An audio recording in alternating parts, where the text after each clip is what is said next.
விஜய் மல்லி ஸ்டோரியோட upcoming story line எப்படி move ஆகும் அப்படிங்கிறத பற்றி தான் நம்ம இந்த வீடியோவில் பார்க்க போகிறோம். அப்கமிங் ஸ்டோரி லைனை பொறுத்த வரைக்கும் திரும்பவும் முதல்ல இருந்தா அப்படிங்கிற மாதிரி தான் எதிர்பார்ப்புகளை ஏற்படுத்தி இருக்கிறாங்க. ஏன்னா இந்த ராஜி வீட்டில் இருக்கிற வரைக்கும் மல்லி நிம்மதியாக ஒரு நாள் கூட இருந்தது இல்லை. ஏதாச்சும் ஒரு பழி அவங்க மேலே போட்டுகிட்டே இருப்பாங்க. அதை நிரூபிக்கிற மாதிரி தானே ஸ்டோரி லைனை தான் கொண்டு வந்திருந்தாங்க.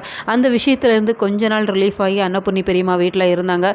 மல்லிக்கான ஒரு அங்கீகாரம் மல்லியோட வீடு அப்படிங்கிற மாதிரி அவ்வளோ மரியாதையாக வாழ்ந்தாங்க அப்படிங்கிற மாதிரி தான் தெரியுது. இப்போ திரும்பவும் இந்த ராஜியோட வீட்டுக்கு வந்திருக்கிறாங்க. மல்லிக்கு அவமானம் மட்டும்தான் மிஞ்சும் அப்படிங்கிற மாதிரி தான் இப்போ ஸ்டோரி லைனை கொண்டு போயிட்டு இருக்கிறாங்க. ஏன்னா இந்த ராஜி ரஞ்சிதாவை பொறுத்த வரைக்கும் மல்லி மேலே ஏதாச்சும் ஒரு பழியை ஏற்பாடு பண்ணணும், அவங்கள வீட்டை விட்டு வெளியில் துரத்தணும் அப்படிங்கிற மாதிரி தான் அவங்க ஒரு பக்கம் திட்டம் போட்டு வச்சிருக்கிறாங்க. இந்த ரேணுகாவுக்கு மல்லியை சுத்தமாக பிடிக்கல. ஏன்னா மல்லியோட கழுத்தில் விஜயோட தாலி இருக்குது, அதை பார்க்குறாங்க. தொங்க தொங்க நீ தாலி போட்டுக்கிட்டதால தான் விஜய் உன் பேச்சை கேட்குறானா, இந்த தாலியை வச்சு உனக்கு ஒரு பிரச்சனை பண்ணுறேன் பாரு அப்படிங்கிற மாதிரி அவங்க மனசுக்குள்ளே திட்டம் போடுறாங்க. இப்போ மல்லிக்கிட்ட உன்னோட தாலி நல்லா இருக்குது, உன் புடவை நல்லா இருக்குது அப்படிங்கிற மாதிரி மாடிப்படியில் வச்சு பேசிகிட்டு இருக்கிறாங்க. அதோட விடுறாங்களா, இந்த தாலி ரொம்ப நல்லா இருக்குது கூடு அப்படின்னு சொல்லி அதை கையை பிடிச்சி இழுக்கிறாங்க. யார் தான் தாலியை விட்டு கொடுப்பாங்க, மல்லி எப்படி விட்டு கொடுப்பாங்க அப்படிங்கிற சமயத்தில் விடுங்கக்கா விடுங்கக்கா அப்படின்னு சொல்லி அவங்க எவ்வளவோ ட்ரை பண்ணுறாங்க. ஆனால் இந்த ரேணுக்கா கேட்குறதா இல்லை. இப்போ ஸ்டெப்ஸில் இருந்து அவங்க கீழே விழுந்துடுறாங்க. இப்போ ராஜி ரஞ்சிதா ரெண்டு பேருமே அதை பார்க்குறாங்க. மல்லி மேலே தான் பழியை போட்டுட்ருக்குறாங்க.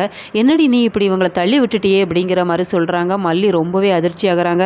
நான் தள்ளி விடலை அப்படிங்கிற மாதிரி எவ்வளவோ சொல்லி பார்க்குறாங்க. இப்போ விஜய்கிட்ட இதை வச்சு பிரச்சனை பண்ணலாம் அப்படிங்கிற மாதிரி தான் இந்த ராஜி திட்டம் போட்டுறாங்க. ஆனால் வெண்பா குட்டி இந்த விஷயத்தில் நிச்சயமாக அவங்கள காப்பாற்றிடுவாங்க. ஏன்னா வெண்பா வீடியோ கிரியேட் பண்ணணும் அப்படிங்கிறதால வீடியோ ரெக்கார்ட் பண்ணி ஆன் பண்ணி வச்சுருக்கிறாங்க. அந்த வீடியோவில் நிச்சயமாக இது எல்லாமே பதிவாக இருக்கும் அப்படிங்கிறதால மல்லி மேலே எந்த ஒரு தவறும் இல்லை அப்படிங்கிறத அந்த வீடியோ மூலமாகவே நிரூபிச்சிருவாங்க. ஸோ அப்கமிங் சீக்வன்ஸ் நிச்சயமாக சூப்பராக இருக்கும் அப்படின்னு நம்ம எதிர்பார்க்கலாம். நீங்கள் இதை எப்படி பார்க்குறீங்க, உங்களோட கருத்துக்கள் என்ன அப்படிங்கிறத மறக்காம கமெண்ட் பாக்ஸில் தெரியப்படுத்துங்க.